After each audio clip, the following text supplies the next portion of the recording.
Hi friends, welcome to SVC. ఒక మంచి moral స్టోరీతో మీ ముందుకు వచ్చాను. ఆలస్యం చేయకుండా ఇక కథలోకి వెళ్ళిపోదాం.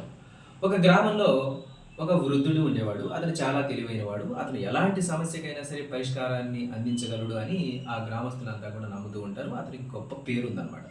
అయితే ఒకరోజు ఒక యువకుడు ఆ వృద్ధుడి దగ్గరికి వస్తాడు. వచ్చి, అయ్యా, నేను జీవితంలో విజయం సాధించాలి, గొప్ప కార్యాలు నేను చేయాలనుకుంటున్నాను, కాబట్టి ఏదైనా రహస్యం ఉంటే చెప్పండి అని అడుగుతాడు. అప్పుడు ఆ వృద్ధుడు చిన్నగా నవ్వి, నాయనా అని చెప్పి ఆ యువకుడిని తీసుకొని తోటలోకి తీసుకుపోతాడు. తోటలోకి తీసుకుపోయి ఆ యువకుడి చేతిలో 2 విత్తనాలు పెడతాడు.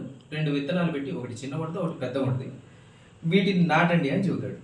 ఇక ఆ యువకుడు సరే అలాగేనని చెప్పి అక్కడ 2 గుంటలు తవ్వి ఒక దాంట్లో పెద్ద విత్తనాన్ని, ఒక దాంట్లో చిన్న విత్తనాన్ని నాటుతాడు. నాటి కొన్ని వారాల పాటు ఆ 2 విత్తనాలకి సమానంగా నీళ్లు పోసుకుంటూ వస్తూ ఉంటాడనమాట. కొన్ని వారాలు గడిచేసరికి ఆ చిన్న విత్తనంలో నుంచి మొలకొచ్చి ఎదుగుతూ అందంగా పెరుగుతూ ఉంటది. ఆ పెద్ద విత్తనంలో మాత్రం ఏ విధమైన మార్పు రాదనమాట. దాంట్లో నుంచి ఏ విధమైన మొలక రాకుండా ఉంటదనమాట. అప్పుడు ఈ యువకుడికి బాగా ఫ్రస్ట్రేషన్ వచ్చేస్తది. ఇదేంటి అసలు, ఈ మొలకేమో వచ్చింది కానీ అది రాలేదేంటి అని చెప్పేసి దాని మీద ఎక్కువ థింక్ చేస్తూ ఉంటాడు, ఆలోచిస్తూ ఉంటాడు. ఇక చివరికి అతనికి ఇసుగు పుట్టి మట్టి తవ్వి చూస్తాడు. తవ్వి చూస్తే దాంట్లో ఏముంటది, ఆశ్చర్యకరంగా అది ఒక రాయి అనమాట. అంటే ఆ వృద్ధుడు ఇచ్చింది ఒకటి విత్తనం, ఒకటి రాయి. అబ్బా, ఇన్ని రోజుల నుంచి నేను ఈ రాయిగా నీళ్లు పోసిందని చెప్పి బాగా కోపం వస్తుంది. ఆ వృద్ధుడు నాకు మోసం చేశాడు అయితే అని చెప్పేసి ఇక అది తీసుకొని ఆ వృద్ధుడి దగ్గరికి వెళ్ళి, మీరు నన్ను అసలు మోసం చేశారు, ఇన్ని రోజుల నుంచి నేను దానికి నీళ్లు పోస్తూ వృధా ప్రయాస చేశాను, దాని గురించి ఎక్కువ ఆలోచించాను, మీరు నాకు చాలా దారుణంగా మోసం చేశారు అని చెప్పేసి బాగా కోపపడతాడనమాట. తన యొక్క తీవ్రమైన నిరాసక్తతని అతని మీద తెలియజేస్తాడు. చెప్పగానే ఆ వృద్ధుడు అని అంటాడు, నాయన, నేను నీకు చెప్పదలుచుకున్న రహస్యం కూడా ఇదే నాయన. జీవితంలో విజయం సాధించాలంటే, మరి ఉన్నత శిఖరాలు అధిరోహించాలంటే, గొప్ప కార్యాలు చేయాలంటే మరి నీకు ఒక రహస్యం చెప్పమన్నావు కదా, ఇదే నాయన ఆ రహస్యం.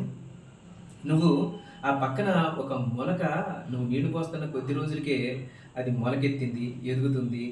దాని పోషణని పట్టించుకోకుండా అది ఎలా పెరుగుతుందో దాన్ని చూసి సంతృప్తి చెందకుండా ఈ ఈ రాయిలో నుంచి ఏమి రావట్లేదేంది అనుకుంటూ నువ్వు దీని మీద ఎక్కువ శక్తిని వృధా చేసేసావు.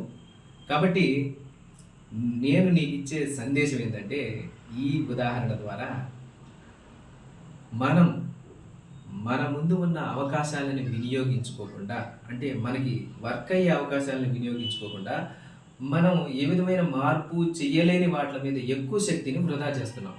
కాబట్టి నీతేంటంటే, మీ విజయానికి అతిపెద్ద అడ్డంకి సమస్య కాదు, మీరు మార్చలేని విషయాలపై మీరు వృధా చేసే శక్తి, అధికంగా ఖర్చు చేసే శక్తే మీ విజయానికి అడ్డంకి అవుతుంది. అంతేగాని సమస్య మాత్రం కాదు.